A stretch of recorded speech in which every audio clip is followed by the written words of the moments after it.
हरे कृष्णा। ओम नमः शिवाय। हर हर महादेव। माता पार्वती की जय। प्यारे भक्तों, आज आप सभी श्रवण करेंगे मासिक शिवरात्रि की व्रत कथा। हिंदू धर्म में मासिक शिवरात्रि व्रत का विशेष महत्व होता है। इस दिन देवों के देव महादेव की पूजा अर्चना की जाती है। मासिक शिवरात्रि भगवान शिव और शक्ति के संगम का एक खास पर्व है। हिंदू पंचांग के अनुसार हर महीने की कृष्णा पक्ष के 14वें दिन मासिक शिवरात्रि मनाई जाती है। इस वर्ष 30 सितंबर 2024 को मासिक शिवरात्रि मनाई जाएगी।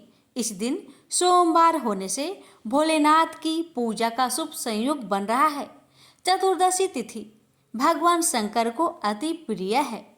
इस व्रत से व्यक्ति को न सिर्फ अपनी इंद्रियों को नियंत्रित करने में मदद मिलती है, बल्कि उसे क्रोध, ईर्ष्या, अभिमान जैसी भावनाओं को रोकने में भी यह व्रत मदद करता है। शास्त्रों के अनुसार मासिक शिवरात्रि और सोमवार का दिन भगवान शिव को समर्पित है। जो भी भक्त मासिक शिवरात्रि करने की इच्छा रखते हैं, उन्हें मासिक शिवरात्रि व्रत महाशिवरात्रि के दिन से शुरू करना चाहिए। इस व्रत को महिला और पुरुष दोनों कर सकते हैं। मासिक शिवरात्रि की रात को जागकर शिव जी की पूजा करनी चाहिए। तो आइए जानते हैं मासिक शिवरात्रि की पूजा विधि के बारे में और फिर श्रवण करेंगे कथा। मासिक शिवरात्रि वाले दिन सूर्योदय से पहले उठकर स्नान कर ले। किसी शिव मंदिर में जाकर भगवान शिव और उनके परिवार की पूजा करें। सबसे पहले आप शिवलिंग का रुद्राभिषेक जल, शुद्ध घी, दूध, शक्कर, शहद, दही आदि से करें। फिर शिवलिंग पर बेल पत्र, धतूरा और श्रीफल चढ़ाएं।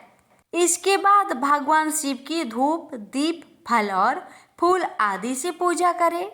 शिव जी की पूजा करते समय शिव पुराण, शिव स्तुति, शिव अष्टक, शिव चालीसा और शिव श्लोक का पाठ करें। संध्या के समय फलहार करें। शिवरात्रि व्रत में अन्न ग्रहण नहीं करना चाहिए। अगले दिन भगवान शिव जी की पूजा करें और दान आदि के बाद अपना व्रत खोलें। पौराणिक मान्यताओं के अनुसार महाशिवरात्रि के दिन आधी रात को भगवान शिव शिवलिंग के रूप में प्रकट हुए थे। भोलेनाथ के शिवलिंग के रूप में प्रकट होने के बाद सबसे पहले ब्रह्मा जी और विष्णु जी ने उनकी पूजा की थी।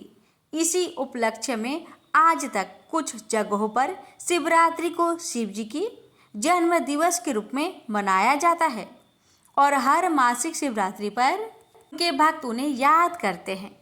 शास्त्रों में वर्णन है कि माँ लक्ष्मी, देवी सरस्वती, गायत्री, सीता, पार्वती जैसी महादेवियों ने भी शिवरात्रि का व्रत किया था, इससे उनके जीवन का उद्धार हो। मासिक शिवरात्रि के दिन व्रत और पूजा करने से जीवन में सुख और शांति की प्राप्ति होती है। साथ ही संतान प्राप्ति, रोगों से छुटकारा पाने के लिए इस दिन उपवास किया जाता है। ऐसी मान्यता है कि मासिक शिवरात्रि का व्रत करने से मन चाहे वर की प्राप्ति होती है और विवाह में आ रही रुकावट भी दूर हो जाती है। आइए प्यारे भक्तों, अपने और अपने परिवार के मंगल कामना को करते हुए इस कथा को बड़े ही श्रद्धा से श्रवण करते हैं। प्रेम से बोलिए ओम नमः शिवाय। हर हर महादेव। माता पार्वती की जय। गणेश जी महाराज की जय। कथा इस प्रकार है। यह व्रत कथा भगवान शिव की अनुग्रह दृष्टि से जुड़ी हुई है। पौराणिक कथा के अनुसार एक समय एक ब्राह्मण नाम का श्रद्धालु अपने गांव में रहता था। उसकी पत्नी बहुत धार्मिक थी और हर मास की कृष्णा पक्ष की चतुर्दशी तिथि को मासिक शिवरात्रि व्रत करती थी। अपनी पत्नी की आदतों को देखकर ब्राह्मण यह व्रत करने लगा। एक बार मासिक शिवरात्रि के दिन ब्राह्मण और उसकी पत्नी ने भगवान शिव की पूजा संगीत सहित की और उनके चरणों में अपनी भक्ति प्रकट की। उन दोनों ने पूरे श्रद्धा भाव से व्रत किया और भगवान शिव से आशीर्वाद मांगा कि वे सदैव उन पर अपनी कृपा बनाए रखे। व्रत रखने के बाद ब्राह्मण और उसकी पत्नी ने गांव के पार्थिकों को बुलाया और उन्हें अपनी क्षमता के अनुसार दक्षिणा दी। इसी दिन को भिक्षाटनी भी कहते हैं, जिसमें भक्त अपने अछूत और पवित्र भाग्य को दूसरे लोगों के साथ साझा करता है। उसी समय गांव में एक बहुत गरीब ब्राह्मण आया जो बहुत ही दीन और दुखी था। ब्राह्मण और उसकी पत्नी ने उसे भोजन करने के लिए बुलाया और उसे भगवान शिव की कृपा से पूर्ण हुआ भोजन खाने को दिया। इस प्रकार मासिक शिवरात्रि व्रत करने से ब्राह्मण और उसकी पत्नी ने न सिर्फ अपना अछूत साझा किया बल्कि दुखी लोगों को भी अपने साथ भोजन कराने का सौभाग्य प्रदान किया। इसके बाद उन्हें भगवान शिव की कृपा प्राप्त हुई और उनकी सभी मनोकामनाएं पूरी हो गई। प्रेम से बोलिए हर हर महादेव। एक बार पार्वती ने भगवान शिव शंकर से पूछा, ऐसा कौन सा श्रेष्ठ तथा सरल व्रत पूजन है जिससे मृत्यु लोक के प्राणी आपकी कृपा सहज ही प्राप्त कर लेते हैं। उत्तर में शिवजी ने पार्वती को शिवरात्रि के व्रत के विधान बताकर यह कथा सुनाई। एक गांव में एक शिकारी रहता था। पशुओं की हत्या करके वह अपने कुटुंब को पालता था। वह एक साहूकार का ऋणी था, लेकिन उसका ऋण समय पर न चुका सका। क्रोधवश साहूकार ने शिकारी को शिव मठ में बंदी बना लिया। संयोग से उस दिन शिवरात्रि थी। शिकारी ध्यान मग्न होकर शिव संबंधी धार्मिक बातें सुनता रहा। चतुर्दशी को उसने शिवरात्रि की कथा भी सुनी। संध्या होते ही साहूकार ने उसे अपने पास बुलाया और ऋण चुकाने के विषय में बात की। शिकारी अगले दिन सारा ऋण लौटा देने का वचन देकर बंधन से छूट गया। अपनी दिनचर्या के भांति वह जंगल में शिकार के लिए निकला, लेकिन दिन भर बंदी गृह में रहने के कारण भूख प्यास से व्याकुल था। शिकार करने के लिए वह एक तालाब के किनारे बेल वृक्ष पर पड़ाव बनाने लगा।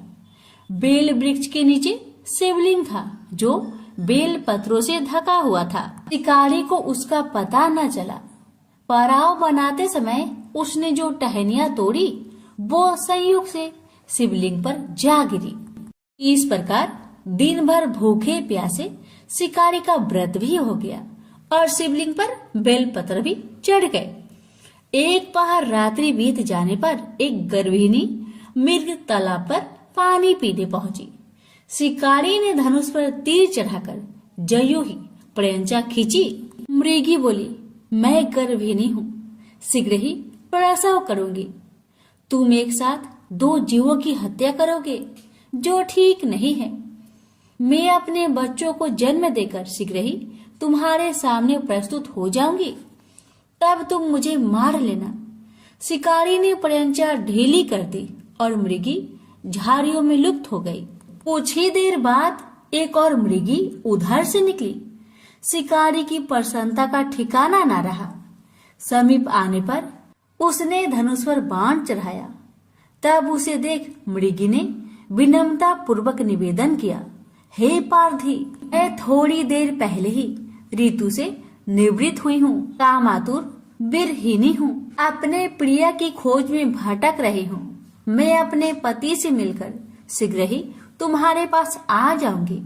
शिकारी ने उसे भी जाने दिया। 2 बार शिकारी को खोकर उसका माथा ठनका।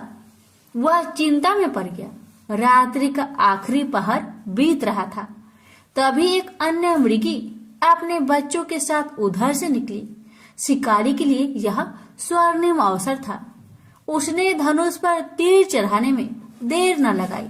वह तीर छोड़ने ही वाला था कि मृगी बोली, हे पार्थी, मैं इन बच्चों को पिता के हवाले करके लौट आऊंगी। इस समय मुझे मत मार।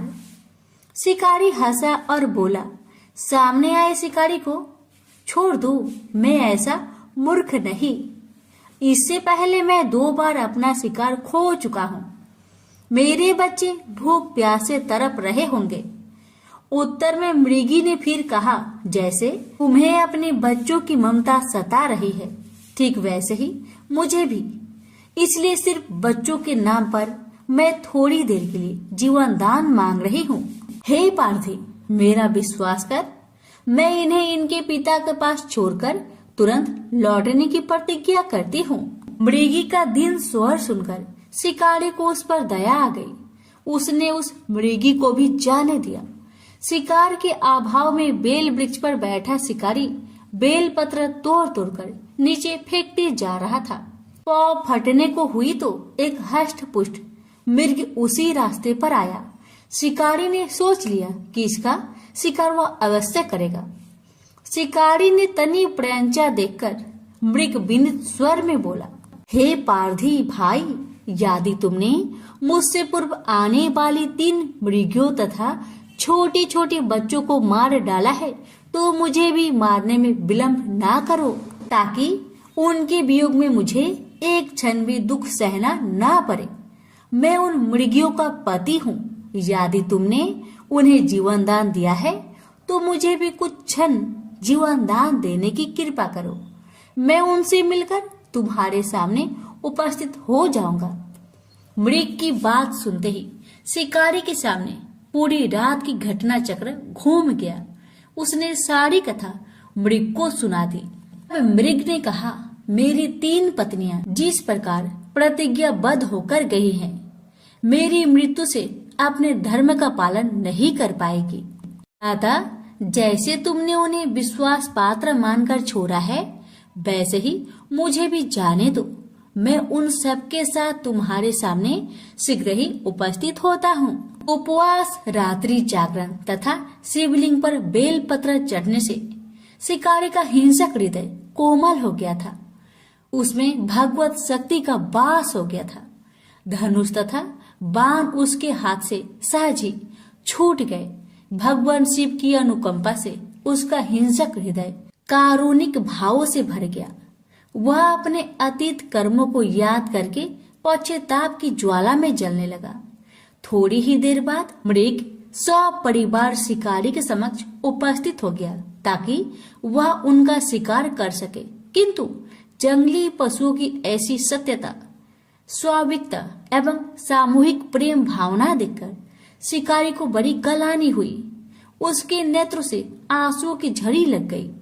उस मृग परिवार को न मारकर शिकारी ने अपने कठोर हृदय को जीव हिंसा से हटा सदा के लिए कोमल एवं दयालु बना लिया। देवलोक में समस्त देव समाज भी इस घटना को देख रहा था। घटना का परिणति होते ही देवी देवताओं ने पुष्प वर्षा की। अब शिकारी तथा मृग परिवार मोक्ष को प्राप्त हुआ। तो प्रेम से बोलिए, हर हर महादेव। माता पार्वती की जय। शिव पार्वती की विवाह की कथा। भगवान शिव की पहली पत्नी सती थी। यह विवाह उन्होंने सती के पिता दक्ष की इच्छा के विरुद्ध किया था, जो उनका अपमान करने के अवसर ढूंढा करते थे। पिता के ऐसे व्यवहार से लज्जित होकर सती ने अपना शरीर त्याग दिया। उनकी मृत्यु के बाद शिव हिमालय पर जाकर फिर से तपस्या में लीन हो गए। जिस उपवन में भगवान शिव ध्यान करते थे, उसके निकट ही पर्वतराज हिमवान रहता था। उसने स्वर्ग की अप्सरा मेनका से विवाह किया था। कुछ वर्ष बाद मेनका ने एक पुत्री को जन्म दिया। उसका नाम रखा पार्वती। वास्तव में सती ने ही फिर से पार्वती के रूप में जन्म लिया था। वर्ष पर वर्ष बीते और पार्वती ने युवावस्था में प्रवेश किया। एक दिन मेनका ने अपने पति से कहा, स्वामी, पार्वती अब विवाह योग हो गई है। अब हमें पार्वती के लिए योग पर खोजना चाहिए। हिमवान बोला, मैं जानता हूँ, परंतु कोई योग पर ध्यान में नहीं आता। मैं अपनी पुत्री का हाथ उसी के हाथ में दूंगा जो सब प्रकार से योग होगा। एक दिन नारद मुनि हिमवान के घर आए।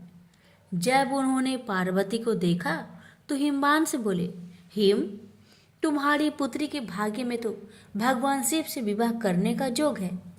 नारद मुनि की बात सुनकर हिमवान सोचने लगा, शिव के पास मैं कैसे जाऊं? उन्होंने अगर अस्वीकार कर दिया तो? सती की मृत्यु के बाद उन्होंने किसी स्त्री का मुख तक नहीं देखा। परंतु मुझे वर खोजने की आवश्यकता नहीं। नारद मुनि की भविष्यवाणी असत्य नहीं होगी। मैं धीरज पूर्वक प्रतीक्षा करूंगा। परंतु एक दिन हिमवान का धीरज टूट गया। उसे एक विचार सूझा। वह मेनका से बोला, मैं पार्वती को शिव की सेवा करने भेजता हूँ। वो उसके रूप और गुण के प्रति आकर्षित जरूर होंगे।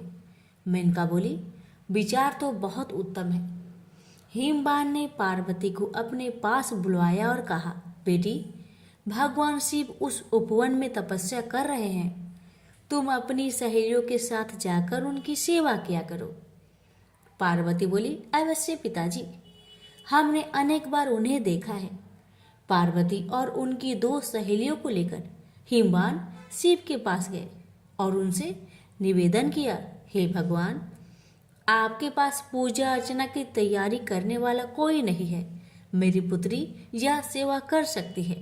हिमवान की बात सुनकर शिव सोचने लगे, कन्याएं भले ही सेवा करे। जो व्यक्ति संसार से वैराग्य ले चुका है उसे इनसे कोई व्याघात नहीं पहुंचेगा। यह सोचकर वे हिमवान से बोले, तुम्हारे इस प्रस्ताव के लिए मैं तुम्हारा आभारी हूँ।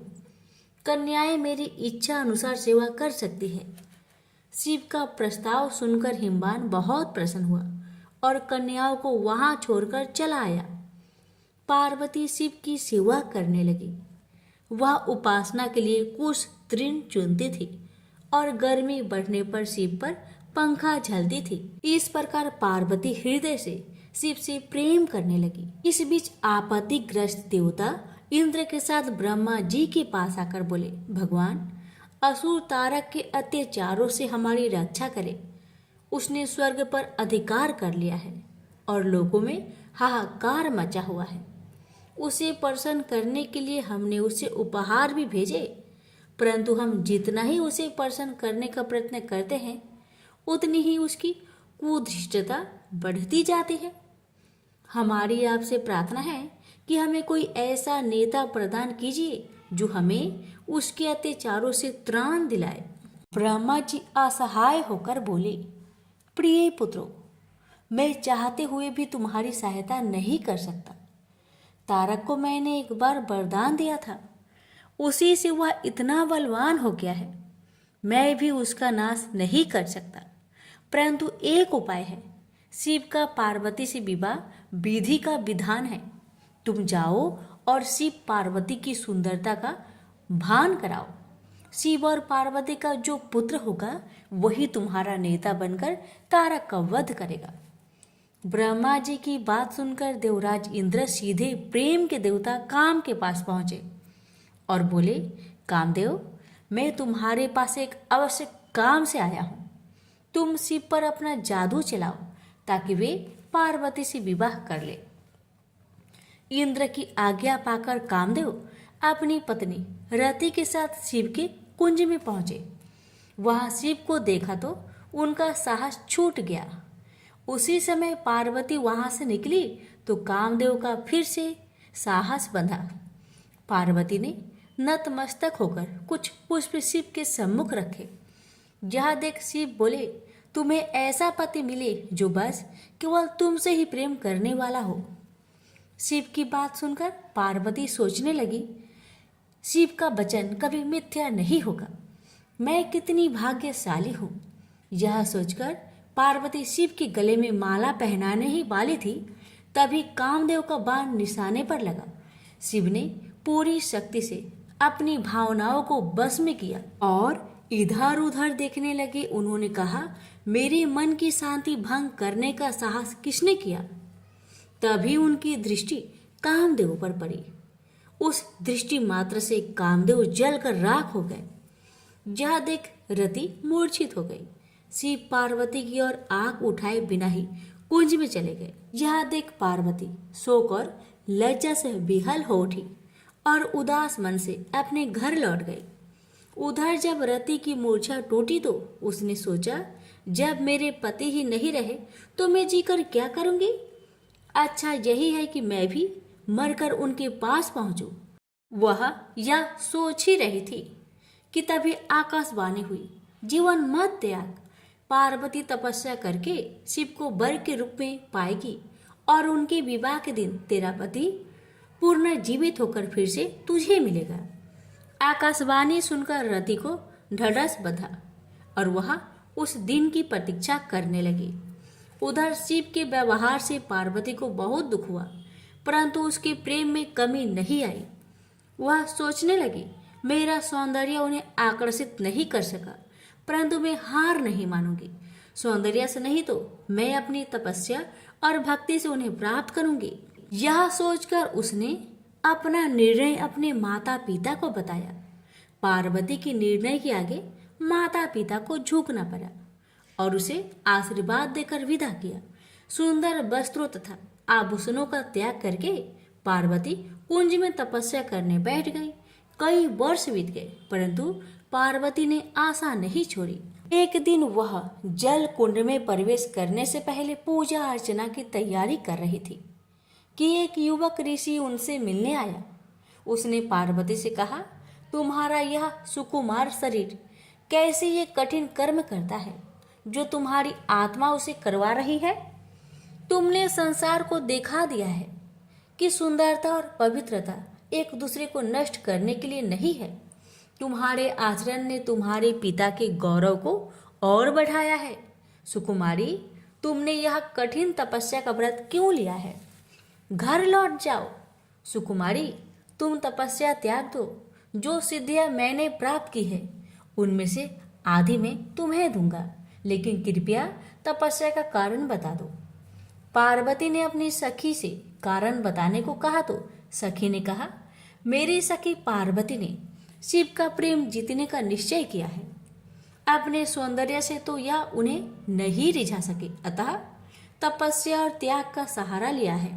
सखी की बात सुनकर ऋषि ने पार्वती से कहा, क्या यह सत्य है या तुम्हारी सखी हंसी कर रही है? पार्वती बोली, यह सत्य है ऋषिवर। मैं शिव की पूजा करती हूँ। मुझे विश्वास है तपस्या और भक्ति से एक दिन में उनका प्रेम प्राप्त करने में सफल हो जाऊंगी। ऋषि ने कहा, ओह, तो ये बात है। मैं शिव को जानता हूँ। वह तो अपने सारे शरीर पर भस्म रमाए रहता है, आग उससे लिपटे रहते हैं, चर्म धारण करता है। तुम्हारी जैसी सुंदर युवती कैसे उसकी पत्नी हो सकती है? वह निर्धन है, अघोर है, यह सारा संसार जानता है। वह तुम्हारे योग्य नहीं है। उसका विचार त्याग दो और कोई दूसरा व्यक्ति चुन लो। ऋषि की बातें सुनकर पार्वती क्रोधित होकर बोली, चुप रहो। महान आत्मा को महान आत्मा ही पहचान सकती है। नीच प्राणी उच्च विचारों को समझ नहीं सकता। तुम्हारा वचन तुम्हारी दुर्भावनाओं का सूचक है। शिव दिखावे से नहीं प्रभावित होते हैं, न किसी को प्रभावित करते हैं। वे अघोर है, निर्धन है, चर्म धारण करते हैं, उनके शरीर से सर्प लिपटे रहते हैं। तो क्या हुआ? वो मेरे मनोनीत देवता है। उनमें चाहे दुर्बलताएं अधिक हो और गुण कम, फिर भी मैं उन्हें चाहती हूँ। पार्वती की सहेलियां यह सुनकर चकित रह गई। पार्वती उनसे बोली, प्रिय सखी, इनसे कहो कि चले जाए, क्योंकि इन्होंने अपने हृदय को ऐसे विचारों से कुलुषित कर रखा है। बुरी बात कहना पाप है, तुरंत उसे सुनना भी और भी बड़ा पाप है। चलो हम चले। क्रोध से भरकर पार्वती जैसे ही चलने को हुई, ऋषि ने जल्दी से आगे बढ़कर उसका मार्ग रोक लिया। देखकर पार्वती आश्चर्य हो गई। वह ऋषि और कोई नहीं, स्वयं भगवान शिव थे। वे पार्वती से बोले, सुकुमारी, तुम्हारी तपस्या और भक्ति ने मुझे जीत लिया है। मैं तुम्हारे सामने विनीत हूँ, तुम्हारा दास हूँ। किंतु कर्तव्य परायणा पार्वती शिव को छोड़ अपनी सखी के पास जाकर बोली, सखी, इनसे कहो कि मेरे पिताजी से विवाह का प्रस्ताव करना होगा। सखी की यह कह देने पर पार्वती शिव के पास आई। शिव बोले, मैं इसमें तनिक भी देर नहीं करूँगा प्रिय। यह अवशासन पाकर पार्वती अपनी सहेलियों के साथ घर लौट आई। शिव ने सप्त ऋषियों को बुलवाकर उनसे कहा, ब्रह्मा ने देवताओं को वचन दिया है, मेरा ही पुत्र तारक का वध करेगा। इस वचन को पूरा करने के लिए मुझे पार्वती से विवाह करना है। जाकर हिमवान से विवाह का प्रस्ताव करो। प्रस्ताव सुनकर हिमवान अत्यंत प्रसन्न हुआ और उसने विधि पूर्वक शिव पार्वती की विवाह कर दिया। विवाह संस्कार के बाद देवता शिव के पास आकर बोले, भगवान, हमारा आपसे आग्रह है कि रति को फिर से उसका पति मिलना चाहिए। अपनी प्रिय वधू का ध्यान करके प्रेम के देवता कामदेव तथा उनकी शोकाकुल पत्नी पर कृपा कीजिए। अवश्य, अब तो मैं भी उसी कामदेव का दास हूँ। कई वर्ष बीत गए।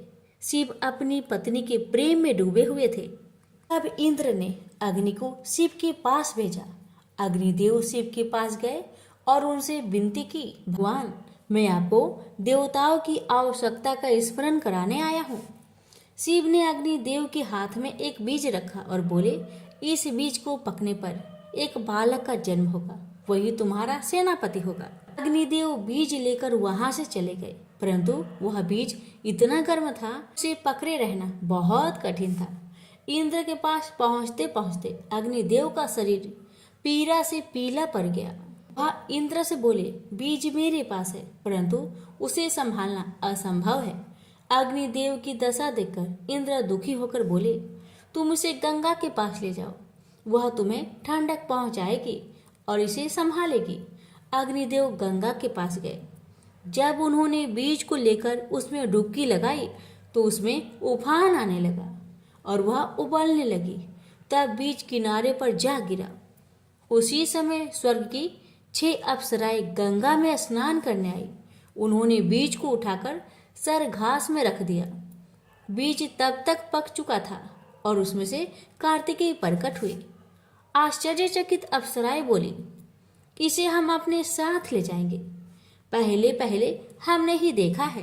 फिर गंगा स्त्री का रूप धारण कर बाहर आई और अग्निदेव भी वहां आए। गंगा बोली, इसे मैं ले जाऊंगी, मैंने इसे जन्म दिया है।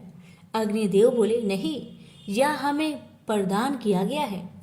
उसी समय शिव तथा पार्वती वहां आए।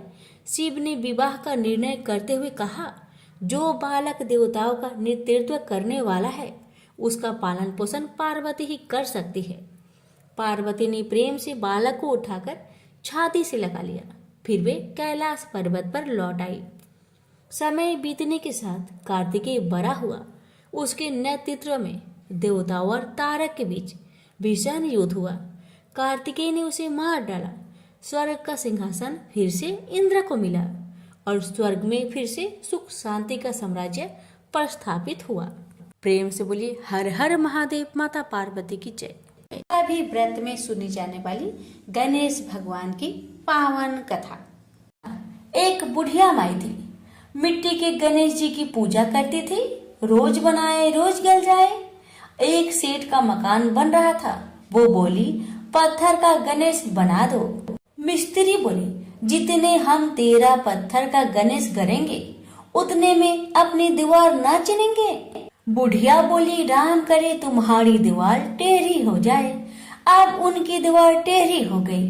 वो चीने और ढा देवे, चीने और ढा देवे। इस तरह करते करते शाम हो गई। शाम को सेठ आया। उसने कहा, आज कुछ भी काम नहीं किया। वो कहने लगे, एक बुढ़िया आई थी, वो कह रही थी मेरा पत्थर का गणेश कर दो। हमने नहीं करा तो उसने कहा तुम्हारी दीवार टेढ़ी हो जाए। तब से दीवार सीधी नहीं बन रही है। बनाते हैं और ढा देते हैं। सेठ ने बुढ़िया को बुलवाई। सेठ ने कहा, हम तेरा सोने का गणेश गढ़ देंगे, हमारी दीवार सीधी कर दो। सेठ ने बुढ़िया को सोने का गणेश गढ़ दिया। सेठ की दीवार सीधी हो गई। जैसे सेठ की दीवार सीधी की, वैसे सबकी करना। कहानी कहने वाले, सुनने वाले, हुक्कार भरने वाले सभी पर अपनी कृपा सदा बनाए रखना। प्रेम से बोलिए गजानंद भगवान की जय।